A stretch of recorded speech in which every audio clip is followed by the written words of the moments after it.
Hello students, my self सलोनी जैन। इस video के अंदर हम national income and related aggregates को डिस्कस करने वाले हैं। मैं इस वीडियो में आपको बहुत ही सिंपल वेज बताऊंगी किस तरह से आप रिलेटेड एग्रीगेट्स निकाल सकते हैं। सो मेरे इस वीडियो को लास्ट तक जरूर देखना। Let's start. सबसे पहली चीज जो हमें जाननी है वो ये है कि जो प्रोड्यूसर्स होते हैं, ठीक है, प्रोड्यूसर्स जो भी इन्वेस्टमेंट करते हैं फिक्स्ड एसेट्स के अंदर, वो दो तरह का इन्वेस्टमेंट होता है। यहाँ पे हमारे पास में एक तो वो करते हैं रिप्लेसमेंट ऑफ फिक्स्ड एसेट्स, जो भी हमारे पास में पहले से फिक्स्ड एसेट्स जो है, जो भी मशीन्स वगैरह है, या तो वो क्या करेंगे उसको रिप्लेस करेंगे, या फिर वो क्या करेंगे सीधा सीधा न्यू एडिशन कर लेंगे, मतलब नई ही खरीद लेंगे। पूरा का पूरा फिक्स्ड एसेट्स, पूरी पूरी मशीन ही नहीं खरीद लेंगे, या फिर क्या करेंगे उसको रिप्लेस कर देंगे। ठीक है, जो पुरानी थी उसी को हम क्या कर देंगे, रिप्लेस कर देंगे। तो ये जो रिप्लेसमेंट ऑफ फिक्स्ड एसेट्स वाला पार्ट है, इसको हम बोलते हैं डेप्रिसिएशन। ठीक है, और ये हमारे पास में न्यू एडिशन हो गया। अब दो चीजें होती है जहां पे हम ये दोनों कंसिडर करते हैं, रिप्लेसमेंट ऑफ फिक्स्ड एसेट्स भी और हम न्यू एडिशन को भी कंसिडर करते हैं, उसको हम बोलते हैं ग्रोस इन्वेस्टमेंट। ठीक है, इसके अंदर दोनों ही आ गए, इसके अंदर डेप्रिसिएशन वाला पार्ट भी आ गया है और न्यू एडिशन वाला पार्ट भी आ गया है। ये जो न्यू एडिशन वाला पार्ट है, सिर्फ इसी को हम क्या बोलते हैं, नेट इन्वेस्टमेंट बोलते हैं। अब देखो इस सिचुएशन के अंदर हमें क्या समझ में आ रहा है, ग्रोथ के अंदर दोनों चीज आ गई, रिप्लेसमेंट ऑफ फिक्स्ड एसेट्स भी और न्यू एडिशन भी आ गया। नेट इन्वेस्टमेंट के अंदर सिर्फ और सिर्फ न्यू एडिशन वाला पार्ट ही हमारे पास में आया है।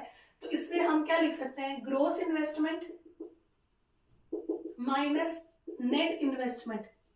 क्या निकल के आ जाएगा हमारे पास में, ग्रोस के अंदर ये दोनों आ रहा है, नेट में हमारे पास में सिर्फ ये आ रहा है। तो अगर हम ग्रोस माइनस नेट करेंगे तो हमारे पास में डेप्रिसिएशन निकल के आ जाएगा। या फिर हम लिख सकते हैं ग्रोस माइनस डेप्रिसिएशन, तो हमारे पास में नेट आ जाएगा। या हम बोल सकते हैं नेट इन्वेस्टमेंट प्लस डेप्रिसिएशन, तो हमारे पास में ग्रोस निकल के आ जाएगा। ठीक है, ये फर्स्ट सिचुएशन थी ग्रोस से नेट में जाने की। हमें क्या करना है, ग्रोस के अंदर डेप्रिसिएशन इंक्लूडेड होता है, तो नेट निकालने के लिए हम क्या करेंगे, ग्रोस में से हम डेप्रिसिएशन को माइनस कर देंगे। सेकेंड सिचुएशन हमारे पास में आती है डोमेस्टिक इनकम से नेशनल इनकम में जाने के लिए। ठीक है, डोमेस्टिक इनकम होती क्या है पहले हमें ये जानना है। देखो डोमेस्टिक इनकम के लिए हमें ध्यान रखना है डोमेस्टिक टेरिटरी। डोमेस्टिक इनकम की अगर डेफिनेशन भी लिखते हो तो उसके अंदर वर्ड आना चाहिए डोमेस्टिक टेरिटरी। डोमेस्टिक टेरिटरी क्या आता है ये मैं नेक्स्ट वीडियोस के अंदर डिस्कस करूंगी। फिलहाल हमें ये जानना है कि डोमेस्टिक इनकम क्या होती है। तो देखो जो भी हमारी डोमेस्टिक टेरिटरी है, उस डोमेस्टिक टेरिटरी के अंदर जितनी भी इनकम अर्न हुई है वो सारी की सारी डोमेस्टिक इनकम का पार्ट होगा। भले ही वो इंडियंस ने कमाई हो, मतलब वो नॉर्मल रेसिडेंट्स ने कमाई हो या फिर नॉन रेसिडेंट्स ने कमाई हो, किसने कमाई हो उससे फर्क नहीं पड़ता है। अगर वो डोमेस्टिक टेरिटरी में कमाई है तो वो डोमेस्टिक इनकम का पार्ट हो जाएगा।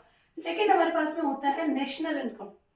नेशनल इनकम क्या होती है, नेशनल इनकम का मतलब हो गया कि नॉर्मल रेसिडेंट्स जो है, ठीक है, मतलब इंडिया के जो नॉर्मल रेसिडेंट्स है उन्होंने अर्न किया है। अब उन्होंने कहीं पे भी अर्न किया हो, चाहे उन्होंने इंडिया में अर्न किया हो या फिर इंडिया के बाहर कहीं पे भी आउटसाइड इंडिया उन्होंने अर्न किया हो, उससे हमें फर्क नहीं पड़ता है। अगर नॉर्मल रेसिडेंट्स ने कमाया तो वो इनकम नेशनल इनकम का पार्ट हो जाएगा। तो देखो डोमेस्टिक इनकम के अंदर क्या हो रहा है, डोमेस्टिक टेरिटरी में कमाया, चाहे यहाँ के लोगों ने चाहे बाहर के लोगों ने, वो डोमेस्टिक इनकम हो जाएगा। और नेशनल इनकम क्या हो जाएगा कि जो यहाँ के नॉर्मल रेसिडेंट्स ने अर्न किया है, चाहे यहाँ कमाया हो या फिर बाहर जाके कमाया हो, वो हमारे लिए नेशनल इनकम हो जाएगा। अब देखो इस डोमेस्टिक इनकम के अंदर हो क्या रहा है, जो बाहर के लोगों ने यहाँ के डोमेस्टिक टेरिटरी में कमाया था वो इसमें ऐड हुआ हुआ है ऑलरेडी, और वो नेशनल इनकम के अंदर नहीं है। ठीक है, तो डोमेस्टिक इनकम से अगर हमें नेशनल इनकम में जाना है तो हम क्या करेंगे, इसके अंदर से हम माइनस कर देंगे factor income paid to abroad. मतलब हो क्या है, जो बाहर के लोगों ने यहाँ पे कमाया ना पैसा, जो बाहर के लोगों ने हमारी डोमेस्टिक टेरिटरी में अर्न किया है, वो अब्रोड लेके गए होंगे उस पैसे को, और वो इस डोमेस्टिक इनकम में जुड़ा हुआ है क्योंकि उन्होंने डोमेस्टिक टेरिटरी में कमाया था। तो उसको तो हम लेस कर देंगे क्योंकि बाहर के लोगों ने कमाया ना, हमें नेशनल इनकम में तो लेना नहीं है। अब इसके अंदर हम एड क्या करेंगे, जो यहाँ के जो नॉर्मल रेसिडेंट्स थे जिन्होंने बाहर अर्न किया था, ठीक है, वो इस नेशनल इनकम का पार्ट होता है, बट वो इसमें था नहीं। अब डोमेस्टिक इनकम से नेशनल इनकम में जाने के लिए हमें वो ऐड करना पड़ेगा, तो हम उसको ऐड कर देंगे factor income earn from abroad.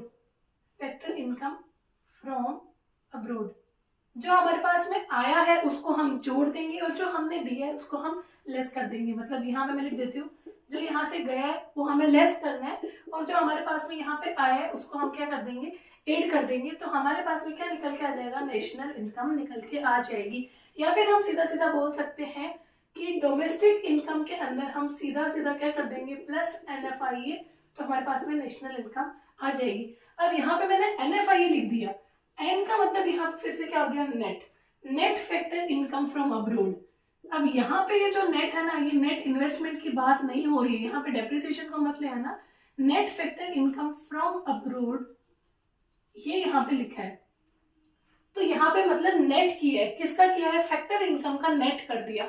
अब नेट कैसे हुआ होगा, जो भी हमें देनी थी अब्रोड में, जो भी पैसा गया है, जो मतलब बाहर के लोगों ने यहाँ से कमाया था, जो हमारे यहाँ से गया है और जो हमारे यहाँ से आया है, तो जितना आया है, मतलब मान लो 12,000 रुपये यहाँ के लोगों ने कमाया था तो वो यहाँ आ गया, और बाहर वाले लोगों ने यहाँ से 10,000 रुपये कमाए थे, तो नेट अगर हम इसका करेंगे तो कितना निकल के आएगा, 2,000। मतलब बाहर के लोग जो कमा के आए वो कितना था, 12,000, और सॉरी जो बाहर से हमारे लोग कमा के आए वो कितना था, 12,000, और जो बाहर के लोगों ने यहाँ से कमाया वो कितना था, 10,000। तो ये जो 2,000 निकल के आएगा, ये क्या आ जाएगा, net factor income from abroad आ जाएगी। Net factor income from abroad का फॉर्मूला क्या बन जाएगा, फैक्टर इनकम फ्रॉम अब्रोड, जो भी हमारी फैक्टर इनकम है from abroad minus factor income paid, या फिर हम बोल सकते हैं फैक्टर इनकम टू अब्रोड। मतलब जो हमारे यहाँ पे आया है उसमें से हम लेस कर देंगे जो भी हमारे यहाँ से गया है, तो हमारे पास में क्या आ जाएगा, NFIA निकल के आ जाएगा, net factor income from abroad निकल के आ जाएगा। तो सेकंड के अंदर हमने क्या देखा, डोमेस्टिक इनकम के अंदर हम सीधा सीधा NFIA को ऐड कर देंगे। अगर हमें क्वेश्चन के अंदर net factor income to abroad दिया हुआ है नेट करके, तो हम उसको लेस कर देंगे। ऑब्वियसली हमें यहाँ पे आया वाली चीज लेनी है, और अगर हमारे पास में ज्यादा हमसे गया है तो हम उसको लेस कर देंगे, नेशनल इनकम निकल जाएगा। पहली चीज हमने क्या देखी थी, ग्रोस इन्वेस्टमेंट माइनस करेंगे डेप्रिसिएशन, तो हमारे पास में निकल के आ जाएगा नेट इन्वेस्टमेंट। सेकंड चीज हमने देखी है, डोमेस्टिक इनकम के अंदर हम net factor income from abroad को ऐड कर देंगे तो हमारे पास में क्या आ जाएगा, नेशनल इनकम आ जाएगी। थर्ड चीज होती है वो होती है फैक्टर कोस्ट से मार्केट प्राइस पे जाना है, फैक्टर कोस्ट से हमें जाना है मार्केट प्राइस पे। अब देखो इसमें क्या होता है, जो हमारी फैक्टर कॉस्ट होती है, फैक्टर कॉस्ट का मतलब क्या हो गया, फैक्टर कॉस्ट का मतलब होता है जो भी हमारे फैक्टर्स ऑफ प्रोडक्शन थे, लैंड, लेबर, कैपिटल, एंटरप्रेन्योर, उसके ऊपर जो भी हमारी कॉस्ट लगी वो कॉस्ट तो ये यहाँ पे आ चुकी है, फैक्टर कॉस्ट के अंदर यहाँ पे आ चुकी है। लेकिन उसी कॉस्ट पे तो हम सेल नहीं कर देंगे, मार्केट प्राइस तो उसकी कुछ और होती है, ठीक है।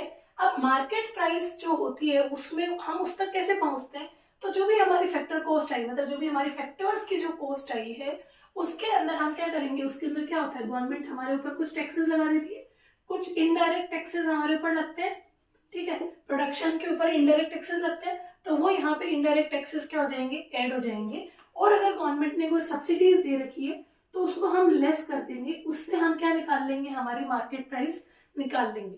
और अगर हमें मान लो मार्केट प्राइस से फैक्टर कॉस्ट पे जाना है, तो मार्केट प्राइस से फैक्टर कॉस्ट पे कैसे जाएंगे, ये मार्केट प्राइस है, मतलब ये प्राइस ज्यादा है, फैक्टर कॉस्ट ऑब्वियसली इससे कम होगी, तो इस सिचुएशन के अंदर हम क्या करेंगे, मतलब कम होनी चाहिए, अभी देखते हैं कि सब्सिडीज ज्यादा है या फिर इनडायरेक्ट टैक्सेस। इस मार्केट प्राइस के अंदर टैक्सेस ऑलरेडी जुड़े हुए होंगे, तो हम क्या करेंगे, टैक्सेस को माइनस कर देंगे, तो माइनस इनडायरेक्ट टैक्सेस। जब हमने ये मार्केट प्राइस निकाली होगी तो हमने सब्सिडीज को ऐड किया होगा, तो अभी हम सॉरी सब्सिडीज को हमने इसमें से लेस किया होगा, तो हम क्या कर देंगे, वापस से सब्सिडीज को ऐड कर देंगे, तो हम मार्केट प्राइस से फैक्टर कॉस्ट पे पहुंच जाएंगे।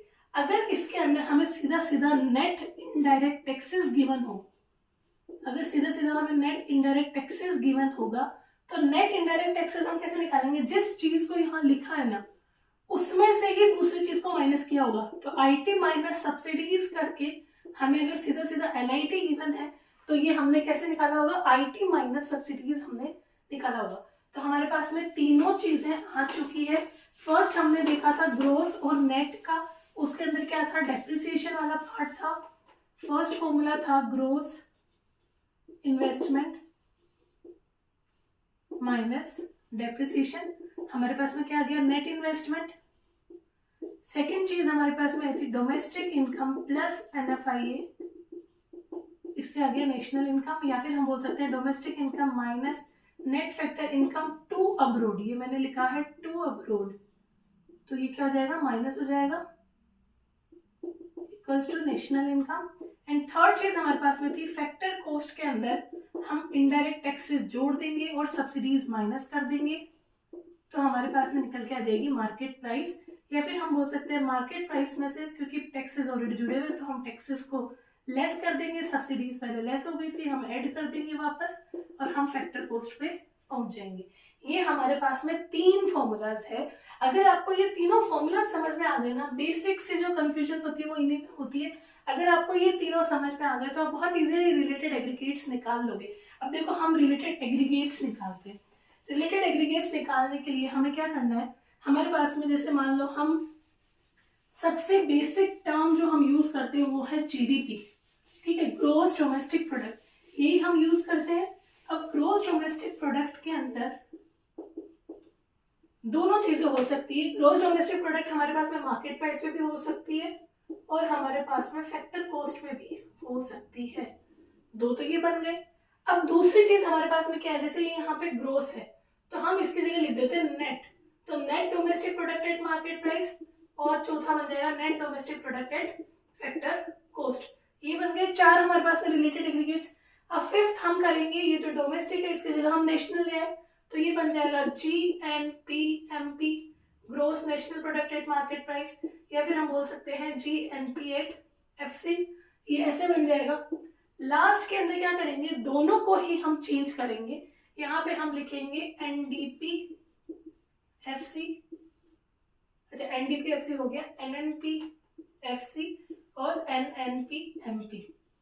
ये हमारे पास में 8 रिलेटेड एग्रीगेट्स है जो हमने इन्हीं को चेंज करके किया, मतलब ये जो तीनों चीजें, तीनों फॉर्मूले जो हमने देखे उसी से ये 8 एग्रीगेट्स निकल के आए। अब इसके अंदर देखो 3 फॉर्मूलाज होते हैं नेशनल इनकम निकालने के।